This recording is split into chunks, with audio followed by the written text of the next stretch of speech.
Are you ready? యేసయ్యా నేను ఎక్కడికి వెళ్తా? యేసయ్యా నేను ఎక్కడికి వెళ్తా? మత్తయి సువార్త 1:18 నుండి 24 వాక్యాలు. యేసు క్రీస్తు జనన విధానమెట్లనగా ఆయన తల్లి అయిన మరియ యోసేపునకు ప్రదానము చెయ్యబడిన తరువాత వారు ఏకము కాక మునుపు ఆమె పరిశుద్ధాత్మ వలన గర్భవతిగా ఉండెను. ఆమె భర్త అయిన యోసేపు నీతిమంతుడైయుండి ఆమెను అవమానపరచనొల్లక రహస్యముగా ఆమెను విడనాడ ఉద్దేశించెను. అతడు ఈ సంగతులను గురించి ఆలోచించుకొనుచుండగా ఇదిగో ప్రభువు దూత స్వప్నమందు అతనికి ప్రత్యక్షమై, దావీదు కుమారుడు అయిన యోసేపు, నీ భార్య అయిన మరియను చేర్చుకొనుటకు భయపడకము. ఆమె గర్భము ధరించినది పరిశుద్ధాత్మ వలన కలిగినది. ఆమె యొక్క కుమారుని కనును. తన ప్రజలను వారి పాపము నుండి ఆయనే రక్షించును గనక ఆయనకు యేసు అని పేరు పెట్టదు అనెను. ఇదిగో కన్యక గర్భవతి అయి కుమారుని కనును. ఆయనకు ఇమ్మానువేలని పేరు పెట్టుదురు అని ప్రభువు తన ప్రవక్త ద్వారా పలికిన మాట నెరవేరునట్లు ఇదంతయు జరిగెను. ఇమ్మానువేలను పేరునకు భాషాంతరమున దేవుడు మనకు తోడని అర్థం. యోసేపు నిద్ర మేల్కొని ప్రభువు దూత తనకు ఆజ్ఞాపించిన ప్రకారము చేసి తన భార్యను చేర్చుకొని, చప్పట్లు కొడుతూ దేవాదేవుని మహిమపరుద్దాం. యేసయ్యా నేను ఎక్కడికి వెళ్తా? కన్యక మరియా యోసేపులకు వివాహ నిశ్చితార్థం జరిగింది. ఇంకొక 3 నెలలో లేక ఇంకొక 6 నెలలో వివాహం జరగబోతుంది. అటువంటప్పుడు కన్యక మరియా యోసేపులు సిద్ధపడుతున్నారు, ప్రిపరేషన్లో ఉన్నారు, ప్రిపేర్ అవుతున్నారు. నజరేతు అన్న ఊరిలో గాబ్రియేల్ అన్న దేవదూత ప్రత్యక్షమై కన్యక మరియతో తెలియపరిచింది, దయా ప్రాప్తురాలా నీకు శుభము కలుగును గాక, నువ్వు కుమారుని కంటావు, అతనికి యేసు అని నామకరణం చేస్తావు. వెంటనే ఈమె స్పందించింది, నేను పురుషుని ఎరగని దానిని ఇది ఎలా జరుగుతుంది? పరిశుద్ధాత్మ వలన జరుగుతుంది, దేవుని వలన జరుగుతుంది. వెంటనే శిరస్సు వంచింది, ఇది దేవుని కార్యక్రమం అని. కానీ ఎలా కాబోయే భర్త అయిన యోసేపుని ఎదుర్కోవాలో అర్థం కాల, కాబోయే అత్తయ్య మామయ్యని ఎలా ఎదుర్కోవాలో అర్థం కాల, అమ్మా నాన్నని ఎలా ఎదుర్కోవాలో అర్థం కాల, బంధువులను, ఊరోళ్ళని, ప్రజలని, స్నేహితులను ఎలా ఎదుర్కోవాలో అర్థం కాల. అటువంటప్పుడు యోసేపుకి వర్తమానం తెలియగానే రహస్యంగా ఈమెని అవమానపరచకూడదని చెప్పి విడిచిపెట్టేద్దాం అనుకున్నాడు. అటువంటప్పుడు రాత్రిపూట నిద్రపోచుండగా దేవుడు ఒక స్వప్నాన్ని ఇచ్చాడు, దేవుడు ఒక దర్శనాన్ని ఇచ్చాడు. దావీదు కుమారుడైన యోసేపును భయపడొద్దు. యెషయా గ్రంథం 7:14 వాక్యములో కన్యక గర్భవతి అయి కుమారుని కని ఇమ్మానువేలని పేరు పెడతారని ప్రవచనం ఉందే. యెషయా గ్రంథం 9:6 వాక్యం ఉందే, ఏలయనగా మనకు శిశువు పుట్టెను, మనకు కుమారుడు అనుగ్రహింపబడును, ఆయన భుజము మీద రాజ్యభారముండును, ఆయన ఆశ్చర్యకరుడు, ఆలోచనకర్త, బలవంతుడగు దేవుడు, నిత్యుడగు తండ్రి, సమాధానకర్తయగు అధిపతి. ఆదికాండం 3:15 వాక్యంలో వాగ్దానం ఉందే. కొన్ని వేల సంవత్సరాల నుండి వేచి ఉంటున్నారే.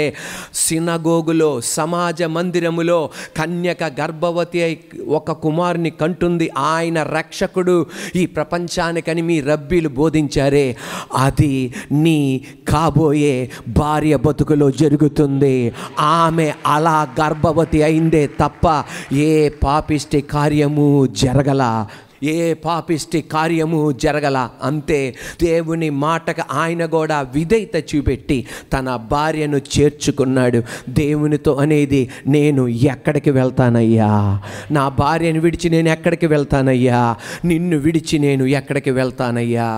అపోస్తలుడైన పౌలు క్రైస్తవుల్ని హింసించాడు, తనకిష్టానుసారంగా ప్రవర్తించాడు. క్రైస్తవత్వమే ఈ లోకములో లేకుండా చేస్తాను అన్నాడు. బైబిల్ పట్టుకోకుండా నేను చేస్తాను అన్నాడు. కానీ అటువంటి పౌలునే దేవాది దేవుడు దమస్కు పట్టణములో వెళ్తుండగా ఒక వెలుగొచ్చి పడగా దేవుని వైపు తిరిగాడు. తద్వారా ఆయన చెప్పేది ఏంటి తెలుసా?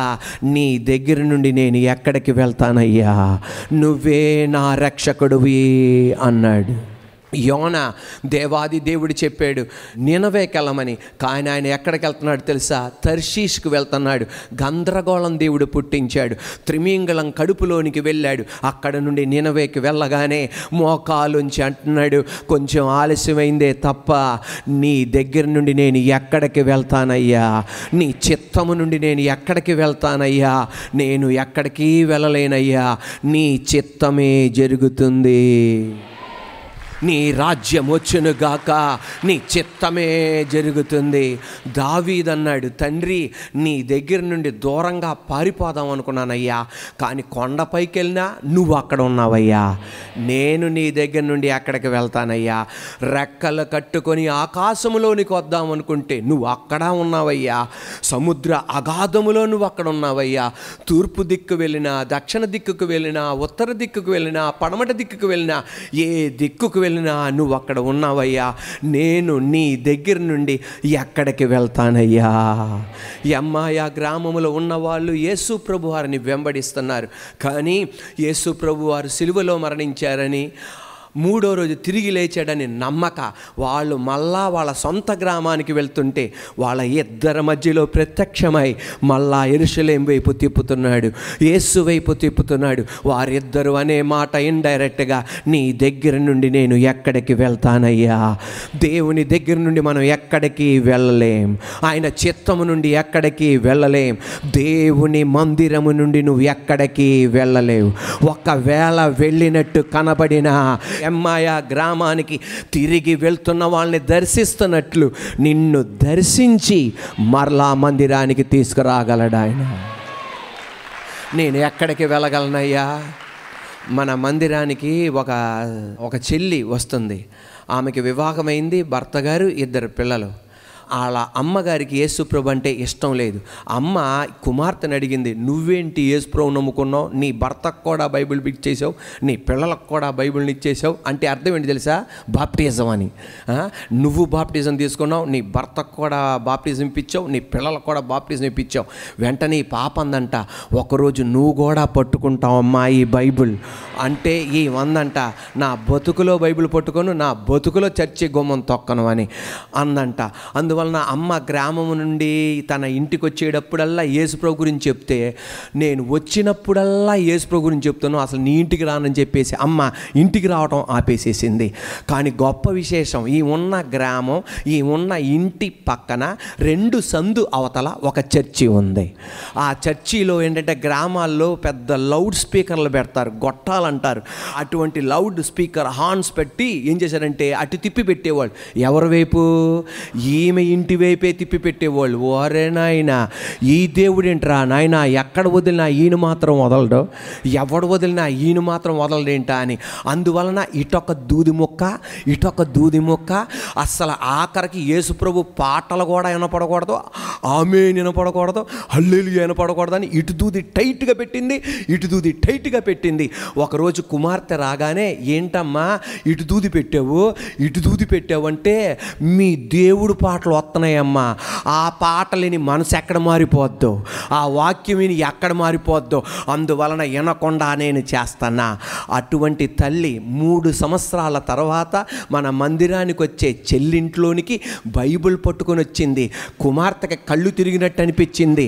అమ్మా బైబిల్ పట్టుకొని వచ్చావేంటి అని. అమ్మా మీ దేవుడి దగ్గర నుండి నేను ఎక్కడికి వెళ్తానమ్మా, మీ ఇంటికి వస్తే అక్కడికి వచ్చేస్తున్నాడు మీ దేవుడు. ఊరికి వెళ్తే అక్కడికి వచ్చేస్తున్నాడు దేవుడు. బస్సులో వెళ్తుంటే ఎవరో ఒకరు చెప్పేస్తున్నారు దేవుడి గురించి. ట్రైన్లో వెళ్తుంటే మీ దేవుడి గురించి చెప్తున్నారు. ఈ మార్కెట్కి వెళ్తుంటే కూరగాయలు అమ్మే అమ్మ కూడా దేవుడి గురించి చెప్తుంది. ఈ మీ దేవుడి దగ్గర నుండి ఎక్కడికి వెళ్తానమ్మా? వెంటనే అమ్మ అడిగింది, అమ్మ ఎలాగో పట్టుకున్నావమ్మా బైబుల్ అంటే?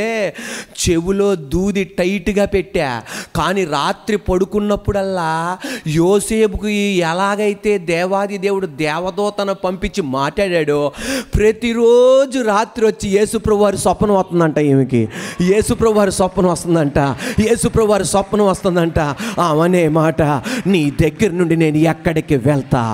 దేవుని చిత్తం నీ పట్ల ఉంటే కొంచెం ఆలస్యం అయితే తప్ప కుటుంబాన్ని నా దేవుడు ఇక్కడ కూర్చోబెడతాడు. ఆమేన్, హల్లెలూయా. నీ దగ్గర నుండి నేను ఎక్కడికి వెళ్తా? దేవుడు నీకు అప్పగించిన బాధ్యత నుండి నువ్వు వెళ్ళిపోకూడదు. నీ కుటుంబం దగ్గర నుండి నువ్వు దూరం అవ్వకూడదు. నీ బిడ్డల దగ్గర నుండి నువ్వు దూరం అవ్వకూడదు. నీకు ఇచ్చిన దౌత్యం నుండి నువ్వు దూరం అవ్వకూడదు. యేసు ప్రభువారు ఈ లోకానికి రావడానికి ఎవ్వరో బలవంతం చేయలా. యేసు ప్రభువారు ఈ లోకానికి రావడానికి ఎవ్వరో బలవంతం చేయలా. ఆయన దేవుడు మనిషిగా మారడానికి ప్రపంచంలో ఎవ్వరు బలవంతం చేయలా. ఆఖరికి తండ్రి అయిన దేవుడు బలవంతం చేయలా. ఆఖరికి పరిశుద్ధాత్మ దేవుడు బలవంతం చేయలా.